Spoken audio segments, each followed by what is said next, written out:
Yo, magandang araw mga kap, kamusta kayong lahat? Para sa video na to ay braids content muna tayo at ang vlog na to ay pinamagatang A Day in My Life bilang isang breeder.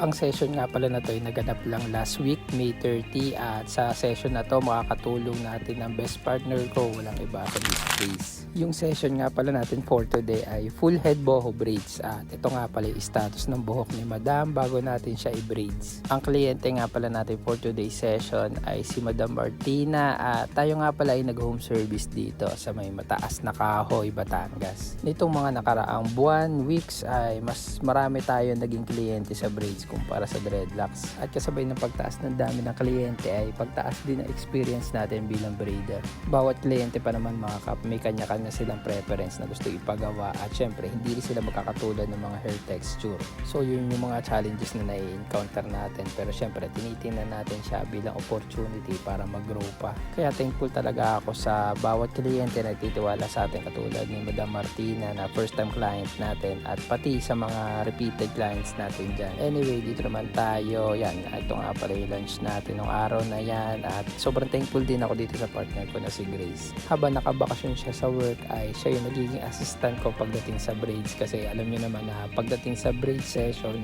hindi ko nakakatulong si Yulet, si Dan. Kahit na nagsunod-sunod yung mga braid session natin ay parang hindi ako masyadong pagod na pagod dahil nakatulong ko nga si Grace. Lagi siya nandyan para tulungan ako. So nagiging magaan lang yung lahat. By the way, ito na nga pala yung naging resulta ng gawa natin dito kay Madam Martina. Check nyo na lang yung quality ng gawa natin at tingnan nyo kung gaano kapulido yung naging resulta. By the way, yung session nga pala natin dito kay Madam ay nataon na weekends at alam nyo naman kung ano meron kapag weekends. Two birds in one stone ika nga, dahil nga weekend ngayon after ng productive braid session ay diretso tayo ng groceries ng araw na to. Habang inaasikaso natin yung mga kliyente natin at pinagsasabay ang passion sa pagbibraids ay sinisingit din natin yung mga personal na gawain katulad na lang itong pag-grocery.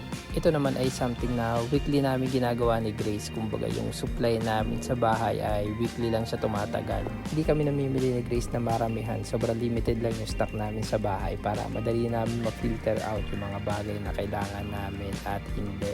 At after namin mag-braids, after namin mag-grocery, ay ito lang yung time namin sa isa't isa. So, sumingit na rin kami dito ng street food date dito sa may Talisay Bypass. At dito na natapos tong video natin mga kaps. Sana nagustuhan yung content natin ngayong araw at sa mga interested clients dyan, located lang po tayo sa Lipa City, Batangas. Open po tayo for home service kahit saan. Gumagawa tayo na dreadlocks, afro curl, braids and cornrows. Meron tayong Facebook, YouTube and TikTok, The Dreadlocks Factory.